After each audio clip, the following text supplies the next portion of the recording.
Viewers, আসসালামু আলাইকুম। আজকে ছোট্ট করে একটা বিরিয়ানি পাক করব, আপনাদের মধ্যে শেয়ার করব। এখন দিয়ে দেব এলাচি, দারচিনি, তেলের মধ্যে ছেড়ে দিলাম। তারপরে এখানে আছে আপনার আদা,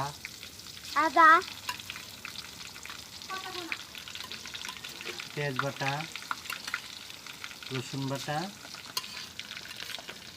কারণ এগুলো করতে গেলে আগে আপনার মুরগির মাংস হোক বা গরুর মাংস হোক ভালো করে কষিয়ে উঠাতে হবে।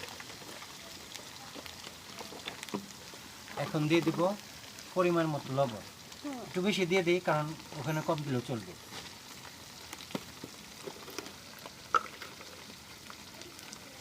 এটা হলুদ,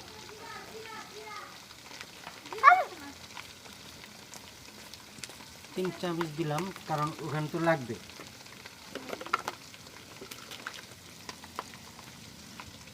মরিচ আছে এতটুকু দিয়ে দিলাম।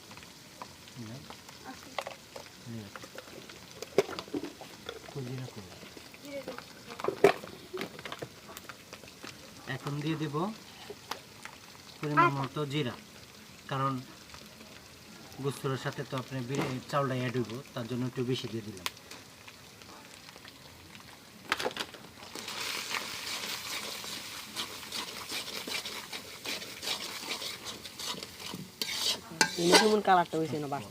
ভালো করে কষিয়ে নেব।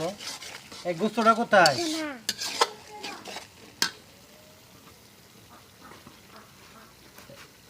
মোটামুটি মশলা কষানো হয়ে গেছে। এখন আমি গোস্তটা দিয়ে দেব।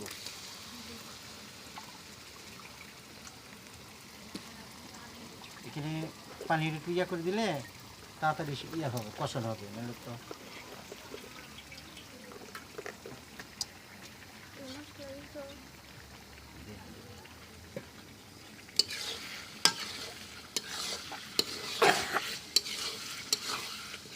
ভালো করে নেড়ে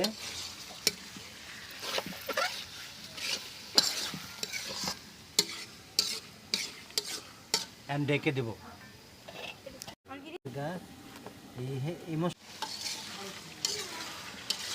কষানো হচ্ছে, কষিয়ে নিলে রান্নাটা আপনার পোলাওর সাথে চালের সাথে অ্যাড হয়ে যাব, ভালো লাগবে আর কি। আল্লাহ।